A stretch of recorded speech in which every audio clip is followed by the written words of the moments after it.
Salam dəyərli müdavimlər, hər vaxtınız xeyir olsun. Başlayaq suallara. Hansı cümlədə mənsubiyyətə görə dəyişərkən ümumi qaydadan kənara çıxan əvəzlik işlənmişdir? Bunun bir cavabı var, o da nə əvəzliyi. Bu hansı qaydanı sənin yadına salmalıdır? Su, nə, mövqe, mənafe, tali tipli sözlər mənsubiyyət şəkilçisini qəbul etdiyi zaman ümumi qaydadan kənara çıxır. Cavab D variantı. Yəni xüsusi bir qayda idi bu. Hamı, hərə, belə, elə bunlar aid deyil. Bax, gəl sübut eləyək. Tutaq ki, deyirəm, üçüncü şəxsin təkinin mənsubiyyətində işlədirəm bunları. Hamısı, onun hamısı, onun hərəsi, onun beləsi, onun eləsi. Hamısında nə var? S. Amma onun nəsi yox, onun nəyi. Cavab D variantı olacaq. Hansı cümlədə fe'li sifət isimləşərək cəm şəkilçisi qəbul etmişdir? Burada isə cavabımız olacaq Y variantı. Fe'li sifət isimləşib və cəmlə isimləşib də cəmi qəbul edib. Burada da isimləşib, amma cəm yoxdur. Burada isimləşməyib. Yadda saxladıq, üstəgəl mənsubiyyəti qəbul edən fe'li sifət isimləşmə sayılmır. Çünki elə o şəkilçinin özü elədir. Aha, danışan məktəbin direktorudur. İsimləşib, amma cəm yoxdur burada. Burada isə isimləşməyib. Hansı cümlədə dan zərf düzəldir? Cavab C variantı. Bərk, bərkdən. Burada haldır. Burada da haldır. Burada isim düzəldən bir variantlı dan həmin şəkilçidir. Burada da haldır. Bəziləri B və Y-də çaşqınlıq yaşayar. Biri var zərf düzəltmək, bir də var zərfə hal qoşmaq. Yəni B ilə Y-də zərfə hal qoşublar. Yəni zərf hallanıb orada. Biz zərfə niyə təzədən zərf düzəldən şəkilçi qoyub zərfdən zərf düzəldək? Hansı cümlədə qarşılaşdırma bağlayıcısı ilə amonim olan ədat işlənmişdir? Qarşılaşdırma bağlayıcıları amma, ancaq, lakin tipli bağlayıcılardır. Bunların da arasında ədatla amonim olan ancaq ədatı olar. Yəni bu ancaq sözü bağlayıcı kimi qarşılaşdırmadır, ədat kimi məhdudlaşdırıcıdır. Cavabımız olacaq D variantı. Ancaq sənə bu məsələni düzgün başa sala bilərəm. Aha, ancaq sənə bu məsələni düzgün başa sala bilərəm. Yəni yalnız sənə. Fikir verdinizmi? Burada ədatdır və bu ədatda qarşılaşdırma bağlayıcısı ilə amonimdir başqa yerdə. Bax, digər variantlara niyə baxmıram? Çünki sən artıq bildin ki, qarşılaşdırma bağlayıcılarının arasında sadəcə biridir ki, ədatla amonimdir. Hansı cümlədə ədatdan sonra vergülün işlənməsində yanlışlıq yoxdur? Yadda saxla, təsdiq və yaxud da inkar ədatlarından sonra vergül qoyular. Amma digər ədatlarda vergül qoyulmur. Hansı cümlədə işlənən mürəkkəb söz hər iki tərəfi də düzəltmə sözlərindən ibarət olan sifətdir? Bu zərfdir. Burada hər iki tərəf düzəltmə deyil, hər iki tərəf düzəltmə deyil, hər iki tərəf düzəltmə deyil. Cavab C variantı. Bax, bu hissəsində də düzəltməli var. 7 ilə davam edək. Hansı cümlədəki feilin, açar sözün biri feildir? İkinci, ancaq başlanğıca baxırsan. Üçüncü, nəhayət bunu axtarırsan. Cavabımız olacaq D variantı. Danışıl. Aha, yox, bu deyilmiş. Bir dəqiqə, niyə mən qarışdırdım? Qara, qaral, qaralt, aysal. Yəni D deyib Y-yə baxırdım. Deməli, fikir ver, feildir, birinci açar ödədi. Başlanğıcı belədir, o da ödədi. Bildirmişdinin başlanğıcı belədir. Danışılır başlanğıcında bir leksik var. Eşidildi başlanğıcda bir leksik var. Dəyişdi də belədir. Cavabımız D variantı. Hansı cümlədə iki ismi birləşmə işlənmişdir? Cavab C variantı. Məktəbin həyəti, bir də uşaqların şən sədaları. Bir dənədir burada. tarix dərsi bir dənədir, kitab rəfi, bir də idman zalı bir ədəddir. Hansı cümlədə qoşma ilə amonim olan söz dərəcə xüsusiyyəti olan nitq hissəsi vəzifəsindədir? Nə maraqlı. Cavab B variantı. Baxın, qoşma ilə amonim olan söz dərəcə xüsusiyyəti olan nitq hissəsi vəzifəsindədir. Tək qoşma ilə amonimdir. Məsələn, sənin tək. Yəni qoşmadır da oradakı tək, sənin tək. Və bu tək sözü həm də dərəcə əlaməti olan nitq hissəsi vəzifəsindədir. Dərəcə əlaməti olan nitq hissəsi nədir? Sifətdir. Bəli, tək burada sifətdir və bu sifət, yəni bu vəzifədə olan söz qoşma ilə amonim ola bilər. Cavab B variantı. Yəni sən burada qısası sifətlə qoşma kimi işlənə bilən söz tapmalıydın deyə cavab B variantı. 10. Hansı cümlədə fe'li birləşmənin ikinci tərəfi məsdərlə ifadə olunmuşdur? Cavab D variantı. Komanda həmişə irəli getməyə çalışır. İrəli getmək, bəli. Burada görürəm ki, fe'li birləşmənin ikinci tərəfi məsdərlə ifadə olunub. Digər variantlara bax. Məsələn, A-da, B-də, C-də, Y-də heç səni çaşdırmamışıq. Ümumiyyətlə, məsdər sadəcə D variantındadır. Gələk 11-ə. Hansı cümlədə sifətin quruluşu yalnız iki növü işlənmişdir? Variantımız olacaq burada Y variantı. Yuxusuz, bir də körpə, düzəltmə və sadə. Bunların da heç biri sifət deyil. Çalışqan, düzəltmə. Başqa bir burada sifət yoxdur. C-də də yoxdur. Evdəki düzəltmədir. Xoşbəxt etmək də feildir. Çox sözü də zərfdir. Burada başqa bir sifət yoxdur. Düzəltmədir. Başqa bir də sifət yoxdur. Cavab Y variantı. Hansı cümlədə şəxs əvəzindən sonra vergüldən istifadə olunmalıdır? Cavabımız C variantı. Çünki odan sonra zərf gəlibsə vergül qoyuram.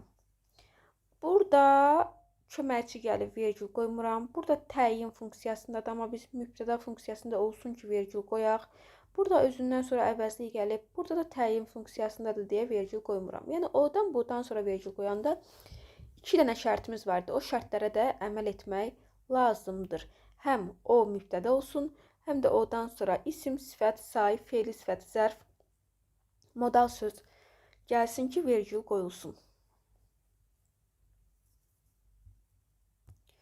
Hansı cümlədə amonim şəkilçi sifət əmələ gətirmişdir? Cavabımız olacaq B variantı. Baxın, burada ıq, iç, uq, üç amonimdir. Həm isim düzəldər, həm də sifət düzəldər. Elə onu da deyir, amonim şəkilçi tap və o sifət əmələ gətirsin. A-da sifət əmələ gətirən söz yoxdur. C-də də yoxdur.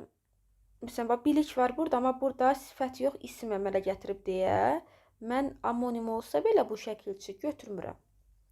Eyni zamanda bu da. Bu da. Yəni, məhz variantda sifət düzəltməlidir o. Cavab B. Hansı cümlədə cəm və mənsubə şəkilçi qəbul edən say işlənmişdir? Variantımız olacaq D variantı. Bir dənə say göstər mənə, o say, cəm, bir də mənsubiyyət götürsün. Burada məlum məsələ, cəm və mənsubiyyəti götürməyib, larla bir yerdə leksikdir, onu cəmlə qarışdırma. Burada məsələn cəm yoxdur, burada mənsubiyyət yoxdur, burada da cəm yoxdur. Cavab D. Hansı cümlədə sifətə əvəz edə bilən əvəzlik mənsubiyyə şəkilçisi qəbul etmişdir? Cavabımız C variantı olacaq. Demir ki, burada faktiki ismi əvəz eləyir. Bu demir ki, sifəti əvəz eləyən cümlədə ki, funksiyası sifəti əvəz eləsin. Bu da deyir ki, sifəti əvəz edə bilən əvəzlik də burada. Bəli, eləsi sözü istəsəm, sifəti əvəz eləyə bilir də, yəni elə insan, belə insan. Sifəti əvəz edə bilən, ixtiyarı olan elə əvəzliyi mənsubiyyəti götürsün. C variantı. Yəni sənə demirəm ki, eləsi sözü sifət əvəz eləyir. Deyirəm ki, eləsi sözü sifəti əvəz eləyə bilən, bilir və mənsubiyyətlə işlənib. C variantı. Aha. Yəni bir daha deyim, başınız qarışmasın. Deyir ki, hansısa variantda elə sözü var və bu söz sifəti əvəz edə bilər. Cümləmizdə də mənsubiyyətlə işlənib. Burada mənsubiyyət yoxdur. Burada var, amma sifəti əvəz eləyə bilməz. Burada mənsubiyyət yoxdur. Burada da mənsubiyyət yoxdur. C variantı. Hansı cümlədə zərf düzəldən şəkilçi ilə amonim olan hal şəkilçisi düzəltmə ismi artırılmışdır? Ay maşallah. D variantı. Zərf düzəldən şəkilçi ilə amonim olan, bax, dan var burada və o dan, aha, bir dəqiqə, bağışlayın. Zərf düzəldən şəkilçi ilə amonim olan, bax, bu dandır, hal olan dandır. Bu hal olan dan düzəltmə ismi artırılıb. Yəni qısası çaydan düzəltmə isimdir. Və bu düzəltmə ismə zərflə amonim olan hal artırılıb. Görün, nə maraqlı sualdır. Cavab D variantı. Burada deməli, məhz düzəltmə ismi artırmaq lazımdır deyə A olmaz. C olmaz. B olmaz. Y olmaz. Cavab D variantı. Üçüncü növ təyinli söz birləşməsinin işləndiyi hansı cümlədə həm də məsdər tərkibi var? Cavabımız B variantı. Bizim sinfimiz. Üçüncü növ. Dərslərdə yaxşı nəticələr əldə etmək üçün. Nə üçün? Niyə? Hamısı bir yerdə məsdərin tərkibidir. Məsdərin tərkibi nə idi? Məsdər öz ağuşuna alır bir neçə sözü və tərkib sayılır orada. İnşallah bu məsdərin feili, sifətin feili, bağlamanın tərkibləri sintaktik təhlildə sizlərə daha qəşəng izah olunacaq.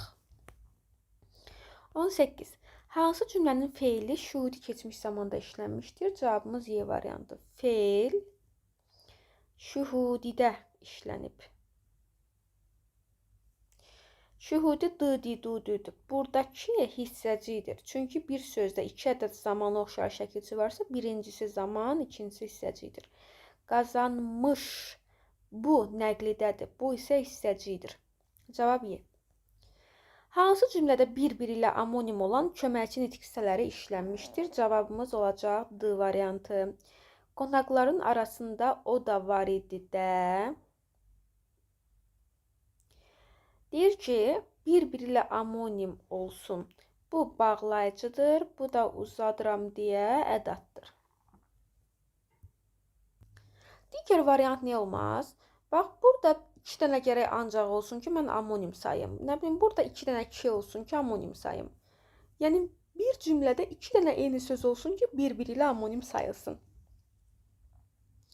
Kimi istəyirsənsə ad gününə kimi çağırır. Burada heç başlanğıc kimdir? Kimlə kimi sözü amonim olmaz axı. Hansı cümlədə həm məsdər, həm də isim kimi işlənən söz müəyyən və qeyri-müəyyən növə malik olan ismin halındadır? Ay maşallah. Cavab C variantı. Deyir ki, hansı cümlədə həm məsdər, həm də isim kimi işlənən söz müəyyən və qeyri-müəyyən növə malik olan ismin halındadır. Yəni, ya təsirlikdədir, ya da yiyəlikdədir ki, onlar sadəcə 2 yerə bölünür. Bəli, qazmaq sözü. Bir var yeməyin qazmağı, bu zaman isimdir. Bir də var, nə bilim, quyunu qazmaq, bu da feildir. Yəni, mən həm ikili nitq hissəsini tapmalıyam, həm də dediyim kimi müəyyən və qeyri-müəyyən xüsusiyyətə malik olan sözü tapmalıyam. Aha, bu çaxmağı etmişdi də mənsubiyyətdir. Bax, onun çaxmağı. Ona görə olmaz. Mən yenə deyirəm, təsirli ya da yiyəlikli söz tapmalıyam. Burada, məsələn, o yeni başmaq alıb. Buradakı başmaq məsdər ola bilməz. Çünki nə etmək sualına cavab verə bilmir. Yoxsa hər şey qaydasındadır. Başmaq isim də var və burada başmağı alıb deyəndə təsirlik götürürəm. Hər şey yerindədir, amma başmaq məsdər ola bilmir. Ona görə götürmürəm. Digərlərində də bir problem, sıxıntımız yoxdur. 21. Hansı cümlədə inkarı yalnız deyil hissəci ilə düzələn şəklin şəkilçisi ilə amonim olan şəkilçi işləmişdir? Bu dəfə mənə qarğış eləyəcəksiniz ki, müəllim sualları niyə səhv nə idi, çətin eləyib. Cavabımız D variantıdır. Amma yadda saxla, çətinlər daha öyrədici olur. İnkarı yalnız deyillə düzələn şəkil deyəndə ağlıma A səsi gəlir. Əgər bunu ağlına gətirdinsə, da nə qaldı? Ya baxaq. İnkarı yalnız deyil hissəci ilə düzələn şəklin şəkilçisi ilə amonimdir.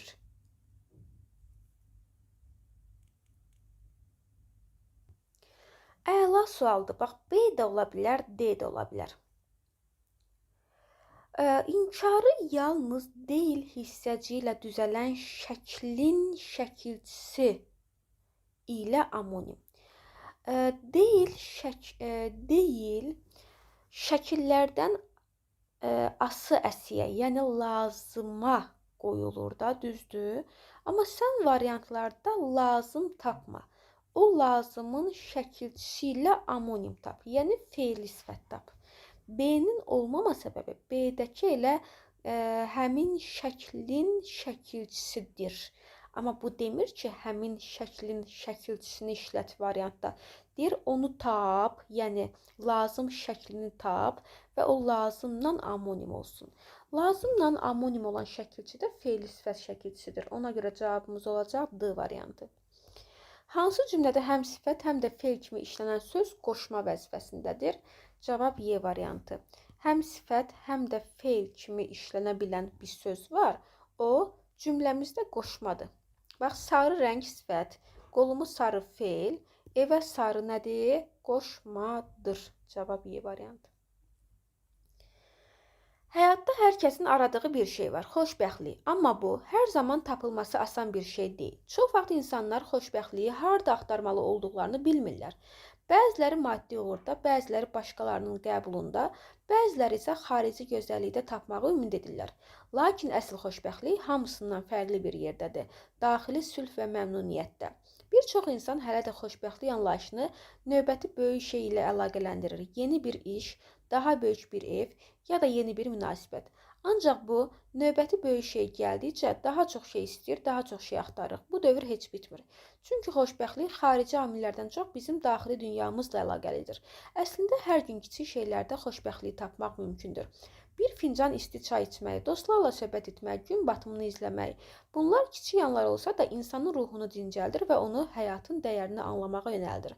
Həyat bəzən böyük və parlaq anlarla deyil, sadə və təbii anlarla gözəldir. Xoşbəxtlik bəzən tələsərək qaçdığımız bir hədəf deyil, sadəcə buradadır, indiki anın içindədir. Bizə lazım olan tək şey bu anı hiss etmək və onu qiymətləndirməkdir. Mətnin son iki abzası hansı sözlərlə başlamışdır? Bax, bu tiplərdə bilərəkdən abzasları qoymurlar ki, sən özün təyin edəsən. Bəli, sən birincisi fikrini bitirəndə, yəni yeni bir həyata başlayanda ümumiləşdirə bilərsən. Bir də məsələn buradan başlaya bilərsən. Məsələn, fikrini bitirdin, sonra bir pauza qoyursan, deyirsən ki, əslində bununla başlaya bilərsən. Bir də xoşbəxtlik bəzən tələsərək qaçdığımız bir hədəf deyil. Bu formada davam edə bilərsən. Cavabımız olacaq B. Məsələn, çünkindən abzası başlaya bilmərsən.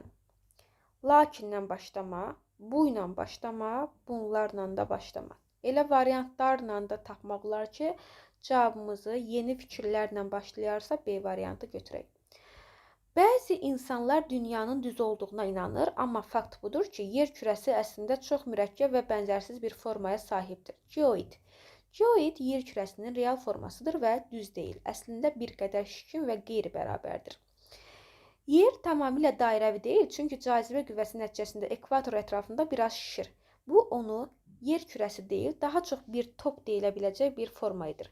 Yəni ekvator hissəsi dünyanın qütblərinə nisbətən daha genişdir. Bu fenomenə ekvatorial şişmə deyilir. Lakin bu qeyri-bərabərlik yalnız ekvatorla bağlı deyil. Yer kürəsinin daxilində yer qabığı və mantiyası da müxtəlif şəkildə paylanır. Məsələn, Himalay dağları və Marianas çökəkliyi arasında fərq yer səthinin ən yüksək və ən dərin nöqtələri arasında inanılmaz bir yüksəklik fərqi yaradır. Geoidin bu qeyri-bərabər forması həmçinin dünya üzərindəki yer ölçmələrinin və xəritələrinin hazırlanmasında mühüm rol oynayır. Yerin səthini ölçmək və təhlil etmək çoxsaylı mürəkkəb riyazi modellər və ölçmə texnologiyaları ilə mümkündür.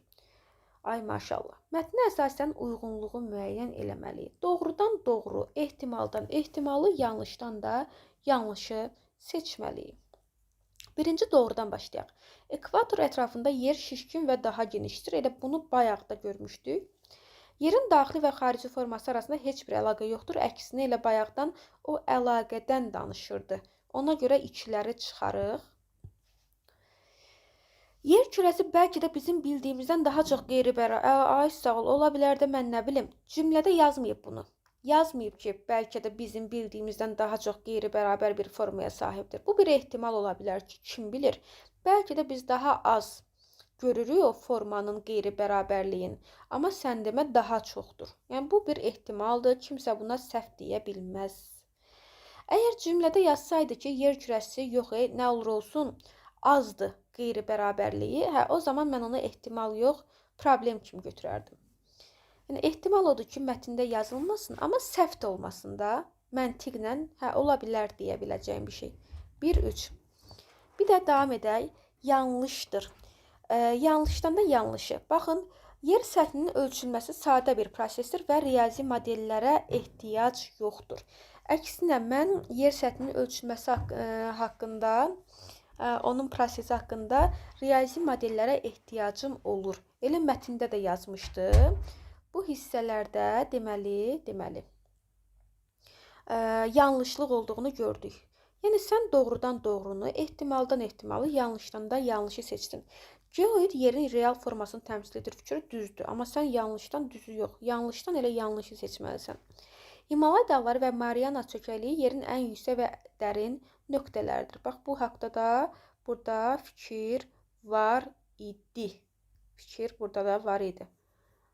Aha, bax, burada yazılıb. Aha, davam edək. Cavabımız oldu D variantı. Beyin insanın ən mürəkkəb və sirli orqanıdır. Onun ən möcüzəli xüsusiyyətlərindən biri yaddaşdır. Yaddaş yalnız keçmiş təcrübələri saxlamaqla qalmır, həm də gələcəkdəki qərarlarımızı yönləndirir. Beyində təxminən 86 milyard neyron var və hər biri minlərlə əlaqəyə sahibdir. Bu əlaqələr bizə təcrübələri yadda saxlamağa kömək edir, həm də emosional yaddaşımızı formalaşdırır. Yaddaş iki əsas tipə bölünür: qısa müddətli və uzun müddətli yaddaş. Qısa müddətli yaddaş məlumatları yalnız bir neçə saniyə və ya dəqiqə saxlayır, lakin təkrarlanarsa bu məlumatlar uzun müddətli yaddaşa köçür. Uzun müddətli yaddaş isə həyatımız boyu saxladığımız xatirələri və öyrəndiyimiz bilikləri qoruyur. Yaddaş pozğunluqları, məsələn, Alzheimer xəstəliyi beynin funksiyalarını itirməsi ilə əlaqədardır, lakin beynin plastiklik qabiliyyəti, yeni məlumatlarla özünü yenidən qura bilməsi onun inanılmaz gücünü göstərir. 25. Mətnə ən uyğun başlıq: beyin və yaddaşın gizli dünyası. Yaddaşın əhəmiyyəti deməzdim.